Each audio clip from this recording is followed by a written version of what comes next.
Hi friends, welcome to Divyasri kitchen and blogs. నేను మీ దివ్యాని. ఎలా ఉన్నారు ఫ్రెండ్స్? నేనైతే చాలా బాగున్నాను. మీరు ఎలా ఉన్నారో నాకు కామెంట్ సెక్షన్లో కామెంట్ చేయండి. ఈరోజు మన కిచెన్లో ఈజీగా చేసుకోబోయే రెసిపీ వచ్చేసి మునగాకు పప్పు అండి. ఈ మునగాకు పప్పులో అనేక పోషకాలు ఉంటాయండి. ఎవరైతే మునగాకు తినరో ఇలా పప్పు చేసి పెట్టండి, చాలా బాగుంటుంది అండ్ హెల్త్కి కూడా చాలా మంచిదండి.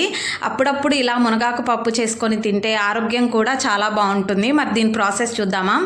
ఇక్కడ నేను 1 కప్పు ముందుగా కడిగి పెట్టుకున్న కందిపప్పుని యాడ్ చేశాను అండ్ అలాగే 1 కప్ మునగాకును కూడా యాడ్ చేశాను. ఇలా శుభ్రంగా కడుక్కొని యాడ్ చేయాలి. ఇప్పుడు 1/2 టేబుల్ స్పూన్ ఉల్లిపాయలు and 1/2 table spoon tomato, 1/2 table spoon పచ్చిమిర్చి అండ్ అలాగే 1/2 టేబుల్ స్పూన్ కొత్తిమీర, అలాగే నిమ్మకాయ సైజ్ అంతా చింతపండుని వేసి వీటన్నిటిని బాగా కలుపుకొని 1 కప్ వాటర్ని యాడ్ చేసి ఇప్పుడు మూత పెట్టి మనకి 4 నుంచి 5 విజిల్స్ వచ్చేంత వరకు మీడియం ఫ్లేమ్లో బాగా ఉడికించుకోవాలి. ఇలా విజిల్స్ రావాలండి, 4-5 విజిల్స్. మీ క్వాంటిటీని బట్టి మీరు పప్పుని యాడ్ చేసుకోండి. ఇప్పుడు మూత తీసి ఇలా బాగా ఉడికిపోయింది కదండి.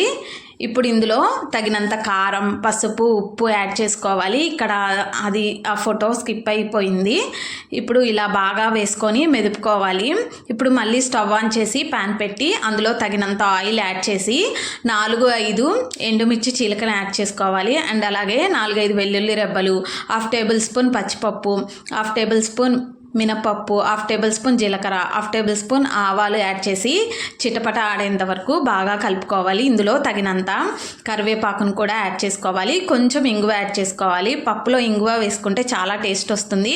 ఇప్పుడు బాగా వేగాక ముందుగా ప్రిపేర్ చేసుకొని పెట్టుకున్న మునగాకు పప్పుని యాడ్ చేసి వీటన్నిటిని బాగా కలుపుకొని మీడియం ఫ్లేమ్లోనే ఒక 5 నుంచి 10 నిమిషాలు మూత పెట్టుకొని బాగా కలుపుకోవాలి.